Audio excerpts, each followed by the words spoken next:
जय जिन दर्शकों, मैं हूं शेफाली जैन और आप सभी का स्वागत है जिनवाड़ी चैनल पर। दर्शकों, संत शिरोमणि आचार्य श्री विद्यासागर जी महाराज के परम शिष्य मुनि पुंगव श्री सुधा सागर जी महाराज के मुखार बिंद से हम विगत कुछ दिनों से भक्तामर स्तोत्र अर्थ सहित सुन और समझ रहे हैं। इस कार्यक्रम में मुनिवर हमें भक्तामर स्तोत्र की अर्थ सहित व्याख्या समझा रहे हैं। दर्शकों, आशा है इस कार्यक्रम को देखकर आपको उचित धर्म ज्ञान की अनुभूति हो रही होगी। तो आइए आज भी देखते हैं कि मुनिश्री के श्लोक का अर्थ हमें समझाएंगे। हाँ महाराज, देखो आप कहते थे कहीं जाओ भक्तांबर पाठ करके जाना, कहीं जाओ शांति धारा करके जाना, आरती करके जाना। अब बोलो आपका क्या जवाब है? सब उसकी तरफ नहीं देखोगे, सब मेरे मुंह को देखोगे। अब महाराज क्या सब टोटल उसके पक्ष में हो जाएंगे। हमें छुल्लक जी पे विश्वास नहीं है, ये भी कहो उसी तरफ हो जाए। हाँ महाराज, बात तो सही है, तुम बहुत हाकते हो, ये करो वो करो, सब संकट दूर हो जाएंगे। और ये हालत हो गई, देखो उसका सिर फूट गया, ये हो गया। अब महाराज को भी अपनी प्रेस्टीज का सवाल तो है ही। अब सबके सामने बेइज्जती हो जाए तो मामला तो है ही। फिर महाराज कहते अच्छा भाई ठीक है, बैठ जाओ बैठ जाओ, अब सुनाओ शांति से पूरी कहानी। क्यों भैया, कुआं शुरू से ही ऐसे ही है क्या? जब से खुदा था तभी से खारा है क्या? तभी से गंदा है? नहीं महाराज, जब से गंदा नहीं है। अच्छा, तो उस एरिया में सारे कुएं गंदे हैं क्या? बोले नहीं महाराज, सब बहुत अच्छे हैं। तो ये कब हुआ? बोले 1 साल पहले हुआ। बोले क्यों हुआ? बोले 4 कुत्ते लड़ लड़ करके इसमें मर गए गिर के। अच्छा अब ठीक, अब बस उसी समझ डॉक्टर का चेहरा खिल जाएगा, बस पता चल गया ना कि बीमारी क्यों शुरू हुई। ये खाने से तुरंत डॉक्टर पकड़ लेगा, इसका हल है, इसको इससे एलर्जी है। अब कुत्ते गिरे थे, अच्छा बहुत अच्छा, कुत्ते गिरे थे 4 साल। हाँ साहब, उसमें 4 कुत्ते लड़ते लड़ते गिर गए थे। तो वो अभी उसी में पड़े के निकल गए? वो तो साहब अभी उसी में पड़े। अब महाराज बहुत सीरियस होते। हाँ समझ में आ गया, 4 कुत्ते अभी उसी में पड़े हैं। बोले हाँ, तो निकाले नहीं? बोले नहीं। तो भैया वो तो निकालना पड़ेगा। वाह रे वाह महाराज, वो निकालने के बाद कुआं शुद्ध हो गया तो तुम्हारी क्या जरूरत? मतलब तो जब है कि कुत्ते पड़े रहे। क्या बात है, कुत्ते तो पड़े रहे और मंत्र से चमत्कार करो कि कुएं की गंदगी दूर हो जाए। तो मैं कहता हूं मेरी तो छोड़ो, भगवान भी आ जाए तो नहीं कर पाए। आप ही लोग बताओ भैया, कुत्ते कुएं में पड़े रहे, कौन सा मंत्र है, कौन सी शक्ति है जो उस कुएं को शुद्ध कर दे? बोलो, आप ही बताओ। जो मंत्र कहोगे वो मैं फेर लूंगा, तुम मत फेरना। मंत्र तुम बता दो फिर मैं लूंगा, पक्का है, बिल्कुल ध्यान में बैठ जाऊंगा, सिद्ध कर दूंगा। वो मंत्र आप दे दो कि महाराज ये मंत्र है, हम तो सिद्ध कर नहीं पाए, आप साधु हैं, करो, गारंटी वायदा करता हूं मैं सिद्ध कर दूंगा, जितनी मेहनत करना पड़ेगी कर लूंगा। मंत्र आप बता दो कि ये मंत्र सिद्ध करने के बाद कुत्ते निकाले बिना कुआं ठीक हो जाएगा। है किसी बात? मेरे पास तो नहीं है, जिनवाणी में भी नहीं मिला। महावीर से पूछा तो महावीर कहता मेरे पास भी नहीं है। ललितपुर वालों के पास हो तो नहीं है। अब बोलो, और बदनाम किसको कर रहे हो भैया? वो पानी पहले निकाल दो, फिर वे कुत्ते निकाल दो, फिर मेरा मंत्र डाल देना। अब देखना, तुम समझ रहे हो महाराज, फिर हम लोग मूर्ख नहीं है, फिर आपके पास काय को आए? पानी निकल गया, कुत्ते निकल गया, कुआं साफ हो गया, नया पानी तो मीठा आई गई। तो भैया मंत्र कोई चीज नहीं है। अब लो सीधी सीधी, मणि मंत्र तंत्र बहु होई, मरते न बचावे। मंत्र तंत्र तो मात्र एक अपने विल पावर को जगाने के लिए, शुद्धि करने के लिए है, यदि वो शुद्ध है तो। यानी उससे जो कुआं अशुद्ध हो गया है, कुएं की अशुद्धि दूर कर सकते हैं, पानी की अशुद्धि दूर नहीं कर सकते। कुआं के लिए मंत्र है महाराज, हमने पानी निकाल दिया, कुत्ते निकाल दिए, अब कुआं को शुद्ध कर दो आप। तो कुआं को शुद्ध करने का तो मंत्र है, पानी को शुद्ध करने का मंत्र नहीं है, क्योंकि पानी तो शुद्ध ही आ रहा है। अब उससे कहा भैया कैसे हुआ एक्सीडेंट, होना तो नहीं चाहिए। बोले महाराज होना नहीं चाहिए, वो तो आप गुरु थे, नहीं तो मैं सीधा FIR लिखा था कि मेरी ये दशा महाराज के महाराज पर विश्वास हो गया था इसलिए हुआ। हाँ लिखा देना भैया, मैं चला जाऊंगा, जेल जाने में क्या फर्क पड़ता है। साधु जेलों से नहीं डरता रे, उसे 48 महाकाव्य याद है। जो किताब अपन पढ़ रहे हैं ना, इनके लेखक मानतुंगाचार्य को कहां डाला था राजा ने, जेल में ही तो डाल दिया था। 48 ताले लगा दिए थे, और एक बार भक्तांबर पाठ पढ़ा, तर तर तर तर तर तर 48 ताले टूट गए। इसलिए जेलों मेलों की तो धमकी यहां देना नहीं। यहां तो क्या जेल और क्या भवन, क्या मकान, क्या श्मशान, सब बराबर हैं, सब बराबर हैं। शत्रु और मित्र, जेल और मंदिर में साधु को कोई फर्क नहीं पड़ता। जहां जाएगा वहीं ध्यान में बैठ जाएगा। बमने बनेवा, बन हो अथवा भवन हो, कोई फर्क नहीं पड़ता। कैसे हुआ, कैसे यहां के जाने के बाद क्या किया, मैंने ये किया, फिर क्या किया, फिर मैं सो गया, फिर क्या किया, ब्रेक पे से पैर हटा दिया। अच्छा ये बात थी। और गाड़ी की स्पीड 130, 20 नहीं, गाड़ी की स्पीड तो बढ़ा दी, ब्रेक पे से हटा लिया। अब बताओ भैया, ऐसे लोगों को धर्म क्या करेगा, और अपन लोग इन्हीं में हैं। ब्रेक पे पैर रख नहीं रहे, गाड़ी की स्पीड बढ़ा रहे हैं, और बाद में महाराज को बदनाम कर रहे। जैन धर्म कहता है संयम रखो, संकट से बचो, सावधानी रखो, ब्रेक पर ध्यान दो, फिर उसके साथ मंत्र काम करेगा। ब्रेक पूरा ठीक रखो, जागृत रहो, बुद्धि में होश में रहो, गाड़ी की स्पीड कंट्रोल करो। फिर यदि कोई दुर्घटना होती है तो ये भक्तांबर पाठ काम करेगा। हाँ? फिर करेगा भक्तांबर, फिर क्या खाक करेगा महाराज, फिर तो हम ही कर लेंगे। हाँ तो करो ना, कौन मना कर रहा है, कौन मना। 70% कह दिया। इसलिए कल अपन ने बीमारियों से, संकटों से बचने के बहुत सारे उपाय बताए थे। ये उपाय छूट गया था समय होने पर, इसलिए मैंने आज बता दिया। सारे उपाय जो कल बताए गए थे वे सब थे 30% में। आज उपाय जो बताया ये है 70%। विपदाओं से हम सावधानी से बचना चाहे करें तो बच सकते हैं। अब यदि हम स्वयं सावधानी नहीं रख सकें, स्वयं सावधानी नहीं रखें, स्वयं ब्रेक नहीं लगा सके, स्वयं ब्रेक नहीं लगा सके, स्वयं संयम धारण नहीं कर सके, तो फिर तुम संयमी की संगति में चले जाओ। फिर तुम गाड़ी मत चलाओ, तुम गाड़ी में बैठो और गाड़ी चलावे संयमी। क्योंकि तुम्हें नींद आती है, मैं नींद पे कंट्रोल नहीं कर सकता, मैं शराब नहीं छोड़ सकता, मेरी आदत है स्पीड बढ़ाने की, मैं नहीं कर सकता। तो दूसरा तरीका है तुम साइड में बैठ जाओ और गाड़ी सही के हाथ में। तो आप संयम धारण नहीं कर सकते हैं महानुभाव।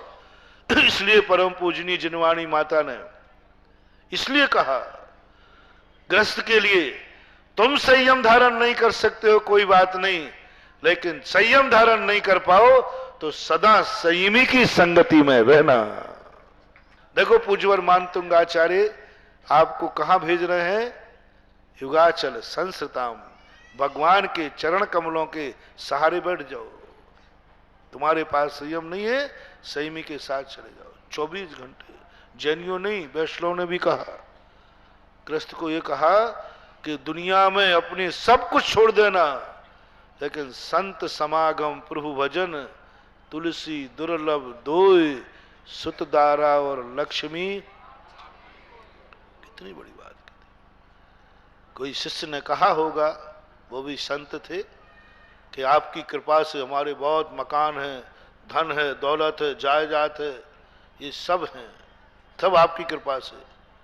संत देख के कहता है, नीची गर्दन कर लेता है, बोले महाराज आपको हमारा वैभव देख करके, आपको हमारा वैभव देख करके अच्छा नहीं लगा? हम आपके भक्त हैं, कोई दुश्मन नहीं है। हमारी बढ़ोतरी देखकर आपको भी खुशी होना चाहिए कि हम इतना कमा रहे, इतना पैसा है, इतना धन दौलत, हमारा परिवार देखो कितना हरा भरा है, सब कुछ है, आपको खुशी नहीं हुई? बोले हाँ बेटा खुशी नहीं। क्यों नहीं हुई? आप मेरे गुरु हैं। गुरु कहते बेटा ये सब चीजें तू मुझे बता रहा है, इससे मेरी बदनामी हो रही है। बदनामी हो रही? मैं तो दुनिया से कहता फिरता हूं कि आज जो कुछ भी मेरा है, मालूम नहीं मैं किसका भक्त हूं, सब गुरु की कृपा है, सब गुरु का आशीर्वाद है। मालूम हमारे गुरु बहुत चमत्कारी तिसकारी हैं, जो कुछ भी है सब उन्हीं कृपा से। मैं ये डंडोरा पीट रहा हूं सब में, आप 50% भक्त तो मेरे ही कहने से आ रहे हैं। मैं सबसे कहता हूं तो लोग कहते हैं फिर एक बार महाराज के पास, तुम्हारी दुकान अच्छी क्यों चल? अरे आप मालूम नहीं, महाराज का आशीर्वाद। तो दूसरा कहता है यार मुझे भी एक बार ले चलो, मेरी भी चल जाए। तो मालूम मेरे कारण से ही ये जो इतने भक्त आ रहे हैं ना, मैं ही भेज रहा हूं इन सबको कि जाओ महाराज के पास, जाओ महाराज के पास। और आप कह रहे हो हमारी बदनामी हो रही है? हाँ बेटा, हाँ शिष्य भक्त, तुम जितना जितना ये बोल रहे हो, इससे मैं जमीन में गड़ा जा रहा हूं। तुम मकान दिखा रहे, गाड़ी दिखा रहे, घोड़ा दिखा रहे, धन दौलत दिखा रहे, ये सब आपकी कृपा से मैं जमीन में गड़ रहा हूं श्रम से भक्त। बोले क्यों, इसमें क्या? बोले जो मेरी कृपा से कह रहे हो, बाहर खड़े लोग मिलेंगे और तुम उनसे कहोगे कि देखो महाराज की भक्ति से हमें ये मिला, तो वे कहेंगे इससे ज्यादा तो मेरे पास बिना भक्ति के है। रावण जैसा मिल गया तो पापी के भी होए, सुतधारा और लक्ष्मी पापी के भी होए। लक्ष्मी भरी है सोने के भंडार, कितनी रानियां, 16,000 रानियां, 1 लाख पूत, 1.25 लाख नाती, कितने भरा पड़ा है, सब कुछ तो था। पापी के भी होए। तुम धर्म की प्रशंसा इस भौतिक पेड़ से करना चाहते हो तो ये धर्म का अपमान है, क्योंकि ये चीजें तो पापियों के भी, एक डाकू भी धन कमा लेता है, एक व्यसनी भी धन कमा लेता है। एक दुर्योधन ने भी एक रात में जुए में खांड प्रस्थ को अपना कर लिया था, पांडवों को दास बना लिया था। किसके बल पर? पाप के बल पर, जुए के बल पर सारी संपदा हड़प ली थी। धन दौलत यदि आ रहा है तो ये मत समझना कि तुम धर्मात्मा हो गए, तुम बहुत बड़े धर्मात्मा हो, नहीं, ये सब पापी के होते हैं भक्त, और तुमसे ज्यादा अच्छे होते हैं। और आप देख भी लेना, धर्मात्माओं के जितना नहीं होता। एक चर्चा आप लोगों के बीच में है, महाराज आप है ही है, वो तो है ही, वो तो मालूम है ना, वैसे भी तो बोल देता कि महाराज जो जितना धर्म करता है वो उतना ही गरीब है, दुखी है, और जो मंदिर नहीं आवे, धर्म नहीं करे, कुछ भी नहीं करे, 2 नंबर के काम करे, दुनिया भर के, देखो महाराज उनके पवारा हो रहे, महल बन गए, गाड़ियां घूम रही, क्या? तो बात सही कह रहे हो आप, बिल्कुल सही कह रहे हो। धर्म का काम ये वस्तुएं दिलाना है ही नहीं। खेती कभी नहीं कहती तुम भूसा के लिए करो, तुम भूसा के लिए कर रहे हो तो तुम्हारे कर्म फूटे, तो धर्म क्या करे? गेहूं को वहीं छोड़ाते हो और भूसा उठा लेते, धर्म क्या करे? खेत तो गेहूं पैदा करता है, भूसा आ जाता है। ये सबके टाइटल है ना सामान, लोग कहते ही है, लेकिन नहीं। तुलसीदास कहते हैं बेटा तो बताओ दुर्लभ क्या है जो पापी के पास नहीं है? जो आपके भक्त के पास है, मैं वैसे ही भक्त बनूंगा। और एक एक गिना दिया, बोलो ये पापी के पास भी है, नहीं है? बोले है, सब पापियों के पास है, सुतधारा और लक्ष्मी। तो तुलसीदास जी कहते हैं दो चीजें पापी के पास नहीं होती, संत समागम प्रभु भजन तुलसी दुर्लभ दो, सुतदारा और लक्ष्मी सावधान जब आपको अहंकार आवे धन दौलत पर, खूब मेरे मजे दिन है, तो समझ लेना ये तो पापियों के यहाँ भी हैं। तुम तो महाजन हो, तुम तो जैन हो, तुम तो भारतीय हो, आर्य पुत्र हो, तुम्हारे पास धन दौलत तो तुमसे ज्यादा अमेरिका वालों के पास है, धन दौलत तो दुनिया के पास है, लेकिन तुम आर्य हो तो तुम्हें गर्व होना चाहिए जो हमारे पास है, प्रभु भजन और संत समागम। वो अमेरिका वालों के पास नहीं है। सुबह उठ करके जब तुम अभिषेक के लिए आते हो, ध्यान रखना वो संपत्ति कार्य करने जा रहे हो जो विश्व का कोई पापी नहीं कर सकता। तो अमेरिका वालों को नसीब नहीं है, धन दौलत अय्यासी तो नसीब है, लेकिन प्रभु भजन नहीं है। वो तुम करते हो, वो भारतीय हो, वहां हो तुम भारतीय हो, धन दौलत में तो सारी दुनिया डूबी है, लेकिन तुम्हारे मन में सुबह उठ करके भगवान की भक्ति करने का भाव जागे तो तुम भारतीय हो। नहीं तो संत कहते हैं मुझे कोई मतलब नहीं, तू मुझे बदनाम ही कर रहा है। जो प्रभु भक्ति नहीं कर सकता सवेरे, वो मेरा नाम लेता है कि मैं महाराज का भक्त हूं, उन भक्तों से मेरा कहना है वे मेरा नाम लेना छोड़ दें, क्योंकि वे मेरे बदनाम कर रहे हैं और मुझे बदनाम कर देंगे। वो मैं ऐसे भक्तों का गुरु नहीं बनना चाहता हूं जो धन दौलत का दुनिया को दिखावे। ये सब वैभव है, जिस दिन पापी आ जाएगा बोले महाराज तुमने अपने भक्त को क्या दिया, वो आपको प्रशंसा करता था, पूजा करता था, मैं आपको गालियां देता हूं। गालियां देने में ज्यादा मिलेगा कि भक्ति करने में? हाँ, ये ऊपर की बातें हैं, गालियां देने वाली की बात ज्यादा है। देख लो रावण के पास, और भी मिल जाएंगे। तो गालियां देने में ज्यादा मिलता है तो कल से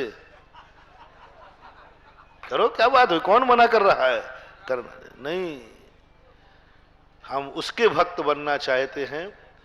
भगवान करे ऐसे भक्त जिंदगी में मैंने पूर्व जन्म में कभी कोई पाप किया होगा, जो ऐसा भक्त मिले जो इतना विश्वास करे और ब्रेक पे पैर नहीं रखे। मतलब ऐसा भक्त पुण्य के उदय से मिला कि पाप के उदय से, जो कुत्ते तो निकाले नहीं और मंत्र डाले।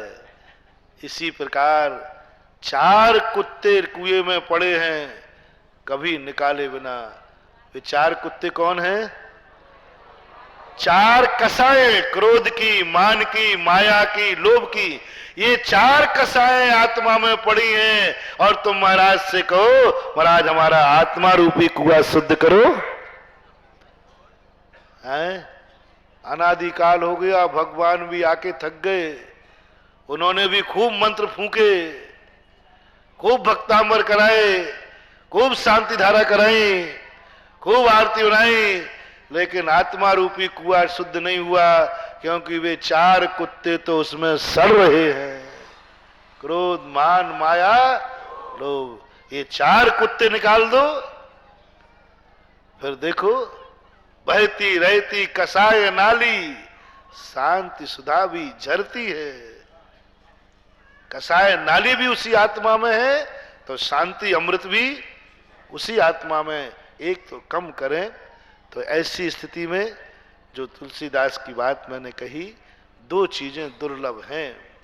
संत समागम, जो तुम्हारा भाव आता है, हमारे नगर में संत आए हैं, धन दौलत तो दुनिया में कमाइए, कमाते रहेंगे, सब कुछ चलता है, चलता रहेगा, लेकिन जब तक मेरे नगर में संत हैं मैं उनका समागम छोड़ूंगा नहीं, चाहे कुछ भी हो जाए। तो तुलसीदास कहते हैं ये है हमारे भक्त का लक्षण। यदि संत समागम और प्रभु भक्ति, ये 2 गुण जिसमें हैं, उसकी हमें कोई चिंता नहीं है, वो कभी हमें बदनाम नहीं करेगा, क्योंकि सावधान है। इसलिए आज 2 नियम कर लें, या तो स्वयं संयमित हो जाएं, संकटों से बच जाओगे। 70% बच जाओगे। और या फिर संयमी के शरण में चले जाएं तो 30% से भी बच जाओगे।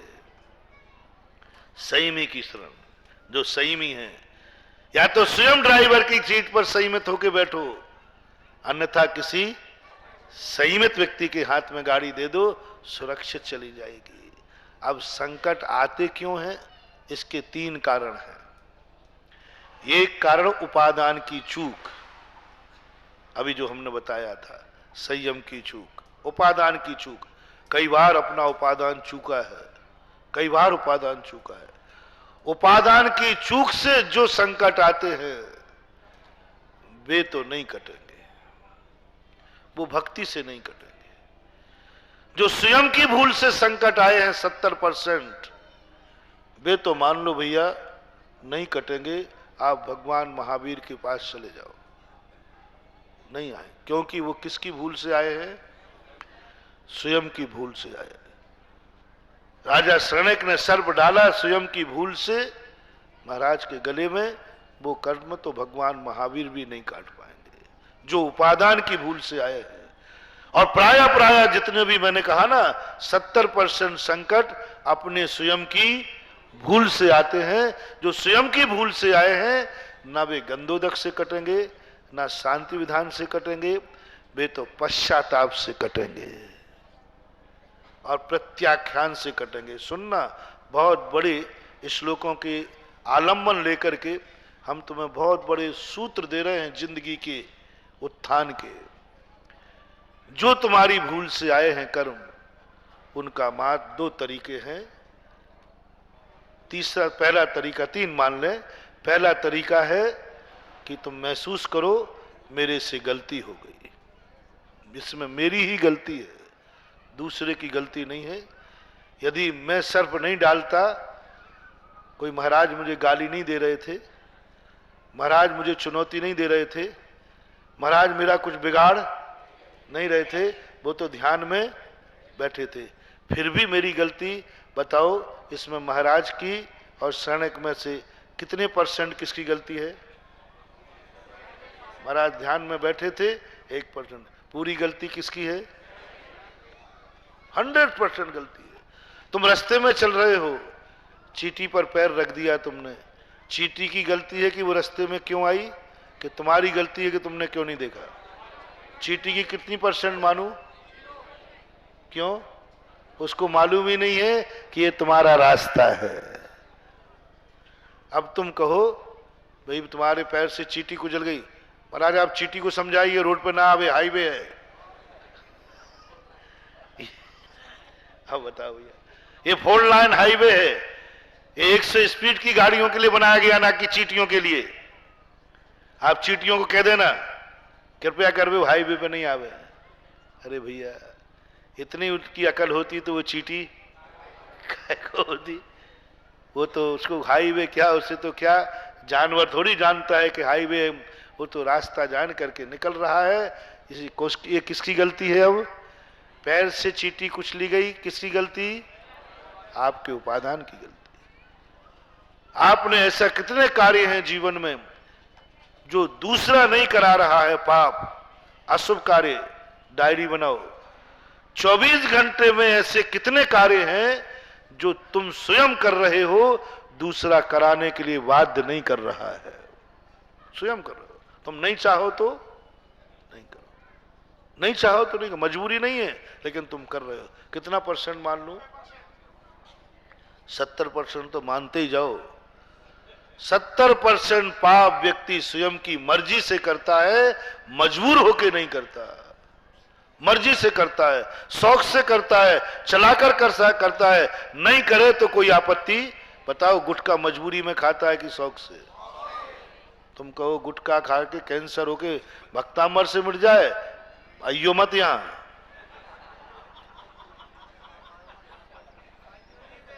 गुटखा यदि किसी ने जबरदस्ती खिलाया हो, बोलो तुमने शौक से खाया? तुम नहीं खाते तो कौन खिलाता? तुम नहीं खाते तो कौन सी मजबूरी थी? ये उपादान है। ये गुटखा खाने का, शराब पीने का, स्मोकिंग का जब फल मिलेगा, इस फल में तुम रो रो के मर जाना। रो रो के सिर पटक लेना, तो भी भक्ति से वह कैंसर दूर नहीं होगा, नहीं होगा, नहीं होगा। महावीर भी आ जाए, क्योंकि वो तुमने अपनी स्वयं की भूल से किया है, भूल से किया। ऐसे और भी लगा लो, आप खुद लगा लो, आप तो लिस्ट बना लेना आज, कौन कौन से पाप तुम अपनी रुचि से, इच्छा से कर रहे हो, कोई तुम्हें बाध्य नहीं कर रहा है, और उनका फल शास्त्रों में पढ़ लेना। जब उनका फल मिलेगा तो तुम फिर भगवान को बदनाम मत करना। मैंने पहले ही से तुम्हें हिदायत दे दी, पहले ही से तुमसे कह दिया, वे कर्म भक्ति से नहीं कटेंगे, वे कर्म यदि कटेंगे तो मेरा तरीका लिख लेना जो तुमने किया है। गुटखा तुमने खाया, चींटी तुमने मारी, सांप गले में तुमने डाला, ये सब तुम्हारी भूल है, जिसमें सामने वाले की कोई भूल नहीं है। खम्मा तुम्हारे सामने खड़ा था और तुम्हारा सिर फूट गया, ये खम्मा बीच में क्यों आया? अब ये खम्मे की गलती नहीं है। तो ऐसी गलतियों के 3 तरीके बताए देता हूं। पहला कहो तस्मिच्छामि दुक्खणम, अपराधी स्वीकार करो ये मेरी गलती है, किसी की गलती नहीं है, सामने वाले की बिल्कुल गलती नहीं है, गलती मेरी है कि मैं देख के नहीं चला, गलती मेरी है मैं सावधानी से नहीं रहा। इसमें महाराज क्या करेंगे? असावधानी मेरी है कि मैंने ब्रेक नहीं लगाया, असावधानी मेरी है कि मैं सावधान नहीं रहा, इसमें महाराज की कोई गलती नहीं। देखना, कर्म से बचने का तरीका बता रहा हूं, इसमें तुम कभी भी जिंदगी में नमोकार मंत्र को दोष मत देना। बहुत पढ़ लिया, बहुत पूजाएं कर ली, गंदोदक खूब ले लिया, कुछ नहीं होता। महाराज लोग तो कहते रहते हैं, ऐसा भाव भी मत लाना, नहीं तो बर्बाद हो जाओगे। अभी जितना है तुमने एक बार भी कह दिया गंदोदक से कुछ नहीं होता, मैंने बहुत कर लिया, महाराज का आशीर्वाद ले लिया, बहुत कुछ नहीं होता, यदि मन में भी भाव आ गया, सावधान, बर्बाद हो जाओगे। तुम भूल स्वीकार करो, ब्रेक पे पैर नहीं था, मुझे नींद आ गई थी, मैं नशे में था, इसमें भगवान क्या करेगा? इसमें नमोकार मंत्र क्या करेगा? हम आग में कूद रहे हैं, आगे भगवान बचाओ, और भगवान क्या करे? आग का काम, बस वहां किसी को दोष नहीं, अपने आप। दूसरा नंबर का, जैसे ही तुम ये कहना तैसे ही प्रायश्चित करना। गलती हुई, ओहो महान गलती, मैं इसका बहुत दुखी हूं, मुझे खेद है कि मेरी बुद्धि कहां मारी गई, मेरी अकल कहां मारी गई। गुटखा नहीं खाता तो क्या हो जाता? तीसरा, बस मैंने जो किया बुरा है, मुझे इसका खेद है। तीसरा, भविष्य में नहीं करूंगा। जो गलती हो चुकी वो भविष्य में। ये 3 प्रोसेस हैं जो आपसे स्वयं से भूल हुई है, स्वयं की गलती हुई है, स्वयं के द्वारा जो तुम्हारे ऊपर संकट आया है, जो स्वयं ने निमंत्रण देके बुलाया है। इसके 3 तरीके हैं। हम वो चर्चा कर रहे हैं 30% की, तो तुमने स्वयं नहीं बुलाया है, हाथी स्वयं आ गया है। अब कौन मार डालेगा? कैंसर नहीं, कैंसर में तो गुटखा मार रहा है जो तुमने खाया था, यहां हाथी थोड़ी खाया था, हाथी को थोड़ी मारा था। अब 30% हाथी आ गया, शेर आ गया। 30% निमित्त के अधीन दुख होता है, निमित्त प्रबल हो जाता है तो हमारे जो कर्म उदय में नहीं आना है वो आ जाते हैं। सामने वाले ने मुझे गाली दे दी इसलिए क्रोध आ गया, ठीक बात कर रहे, इसका इलाज है। वो महाराज मुझे क्रोध नहीं आता, वो गाली दे रहा इसलिए आ गया, लेकिन वो क्रोध नहीं आया जो सामने वाला गाली नहीं दे रहा था फिर भी तू दिए जा रहा था। होते हैं ना कई लोग अपने घरों में आज गालियां देते हैं। ध्यान रखना, दुश्मन ने गाली दी तो महाराज हमने तो ईंट का जवाब पत्थर से दिया, उसने 1 दी मैंने 4 सुनाई, कोई बात नहीं बेटा चलेगा। मैं उस पापी को नहीं बचा सकता हूं जिसने सामने वाले ने 1 भी गाली नहीं दी, तूने 10 दे डाली। किसको? घर में बेटे को, पत्नी को। कई लोगों की आदत है घर में दे गालियां, सुबह से शाम तक तकिया कलाम। ये मरेंगे, ये हैं महापापी, इनके लिए कोई इलाज नहीं है। जिसको देखो गाली से बोल रहे, अरे बेटे से बोल रहे तो गाली दे, थोड़ा वो तुम्हें काम नहीं कर पाया थोड़ा सा काम नहीं कर पाया, थोड़े से घर में पत्नी प्रतिकूल चली, तुम्हारी गालियां सुने। इन महापापियों को कहीं दुनिया में शरण नहीं है। ऐसे महापापियों के लिए मंदिर के किवाड़ बंद हैं। कृपया करके ये महापापी मंदिर ना आवे। जो अपनों को गाली एक नहीं मिलने पर भी गाली दिए जा रहे, अपनों को, वो भी अपनों को, और सामने वाला दे नहीं रहा। बोलो पुरुषों, बेटा को गाली तुमने कैसे दी? उसने दी थी क्या? पत्नी को गाली किसने दी? कौन सी पत्नी बताओ जो तुम्हें गाली देती है? नाम बताओ उसका, मैं भी देखूं। और कितने लोग यहां बैठे हैं जो पत्नी को गाली देते हो? ये है महापापी। इनके मुंह में तो एक दिन कैंसर होना ही है। इनकी दवाई दुनिया में कहीं नहीं है। निरपराधी को, अपने को गालियां, गाली बनाई है दुश्मन को देने के लिए। दुश्मन को दो। उस दुश्मन ने यदि तुम्हें गाली दी और फिर क्रोध आ गया, दुश्मन ने तुम्हें मारा, तुम्हें चोट आ गई, सामने वाले निमित्त के द्वारा आया, तुम्हारी कोई गलती नहीं थी, कहीं गलती नहीं थी। निमित्त ने 48 तालों में डाल दिया, हमारी कहां गलती थी? भगवान कहते चिंता मत कर, तू तो ताले में नहीं गया। अपराध किया है सो जेल गया है, कि तुझे दूसरे ने जेल में बंद किया है? बोलो। अपराध करके जेल गए हो तो भक्तांबर को बदनाम मत करना। ताला नहीं टूटेगा, नहीं टूटेगा, नहीं टूटेगा।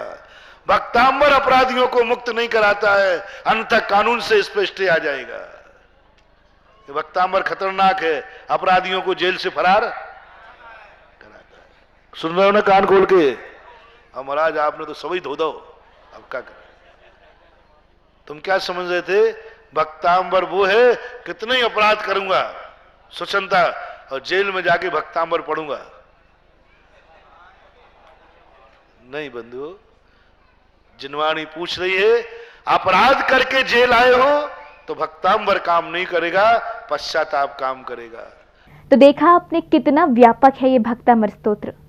जीवन से जुड़ी हर गतिविधि और समस्या सब इसी के साधन से पूरे होते हैं। धन्य है आचार्य मानतुंग जिन्होंने इस महान स्तोत्र की रचना की, और धन्य है मुनि श्री सुधा सागर जी महाराज जो इसकी व्याख्या से हमें धन्य कर रहे हैं। दर्शकों, आज के एपिसोड में बस इतना ही। अब मुझे दीजिए आज्ञा और आप देखते रहिए जिनवाड़ी चैनल। जय जिनेंद्र।